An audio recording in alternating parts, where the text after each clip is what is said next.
सरल सीधे व्यक्ति को संसार में कष्ट सहने पड़ते हैं, पर चालाक व्यक्ति संसार में सुख पाता है, सफल हो जाता है। सफल नहीं होता, ये गलत शब्द है। सफल नहीं होगा। अभी कोई चालाकी से सफल हो सकता है। रावण जैसा कोई चालाक पुरुष था, सब विद्याओं का ज्ञाता, परम चालाक था। कालनेम से बढ़कर कोई चालाक था?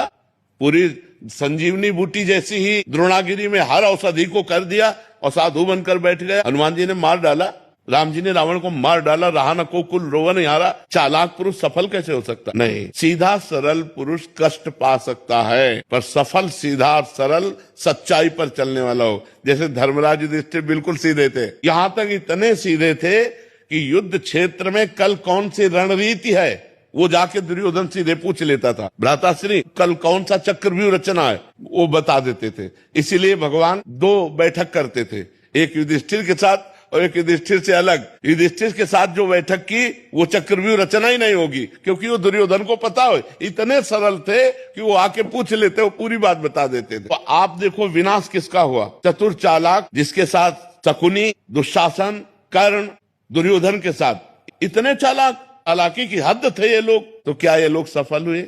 नहीं, सफल हुए सीधे साधे युधिष्ठिर जी महाराज। तो चालाक पुरुष तुम्हें सफल होते नजर आएगा, लेकिन सफल नहीं हो सकता।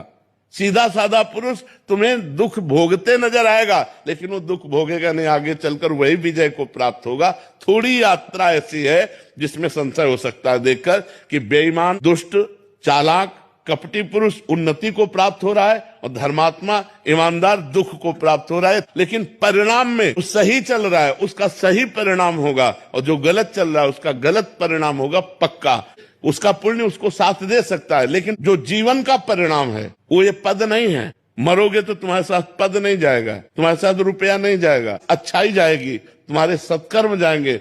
और ये पक्की बात समझ लो, जब आपके आचरणों का, और भगवान ऐसी बुद्धि भ्रष्ट कर देते हैं कि खुला आचरण उसकी गंदगी सामने आ जाती है। आदमी की इज्जत चली गई तो किस योग रह गया? तो ये पक्का समझ लो, अच्छा पुरुष और धर्मात्मा पुरुष दुखी हो सकता है लेकिन हार नहीं सकता। विजय को वही प्राप्त होगा, ये निश्चित बात है। सामने से तो बहुत सुंदर दिखाई दे रहे और पीछे जो पाप कर रहे तो मालिक देख रहा है, उसका हिसाब मालिक करेगा। मालिक की दुकान में है सबका जीवन खाता। पाई भर का भी चूक नहीं होती हमारे मालिक से, एक एक बात का हिसाब होता है।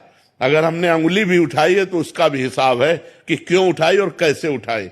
परमात्मा सबको देख रहा है, इसलिए ये मत जानो कि कोई देख नहीं रहा है, हम अच्छाई कर रहे हैं, हमें बुराई पर बुराई मिलती चली जा रही, कोई हमारे देख नहीं। परमात्मा देख रहा है। और जो एक है कि मैं छल कपट बुराई से बढ़ रहा हूं, तो देख लेना तुम नष्ट हो जाओगे।